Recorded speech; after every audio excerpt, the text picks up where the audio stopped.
that would abolish the department 180 days after the bill becomes law. But if the education department is actually eliminated, how exactly would that affect school systems across the country?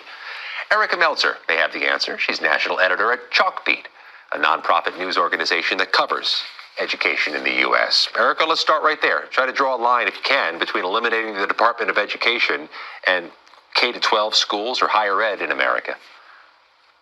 I think it's really important for people to understand that most school funding comes from the state and local level, and that we will still have public education if the Department of Education goes away.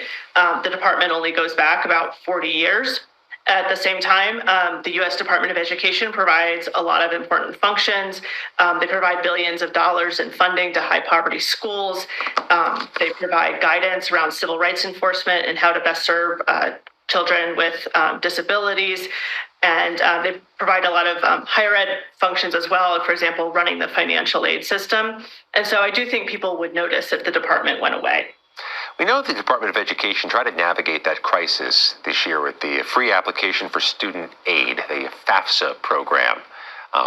Does this embolden the proposals to get rid of the department, or is that a firewall against proposals to get rid of the department because you see the impact they can have on student loan applicants?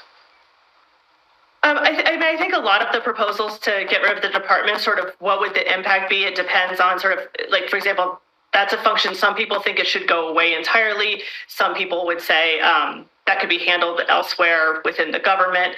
I do think the problems with the FAFSA, which were real, did give more energy to this idea that it's an overloaded bureaucracy that's not really serving students. But at the same time, there have been conservative calls to abolish the Department of Education going back to Reagan. This is not a new idea. It did not emerge, fully formed from the FAFSA debacle. What's another part of the portfolio of this department folks might be familiar with? And I always associate it with Title IX. But what are the things this department does in a more granular way that does impact citizens and folks' lives? Well, Title IX is a great example. Title IX protects against sex discrimination, and in more recent years has been interpreted to also protect students on the basis of gender identity, and that's been a real point of contention between conservatives and progressives in American schools, something that we could absolutely see change under the Trump administration. And in general, civil rights enforcement is a function of the Department of Education that typically looks very different under Republican and Democratic administrations. And so, for example, you could see civil rights enforcement. There are ways that could be used to go after DEI initiatives or what the Republicans have deemed sort of woke ideologies in education.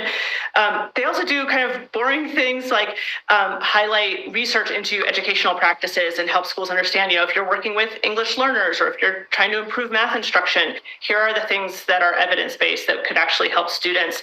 And so some of those functions are potentially in danger. Erica, Politico is reporting today on how Republicans across the U.S. are pumping hundreds of millions of dollars into private education in spite of voter and strong union resistance.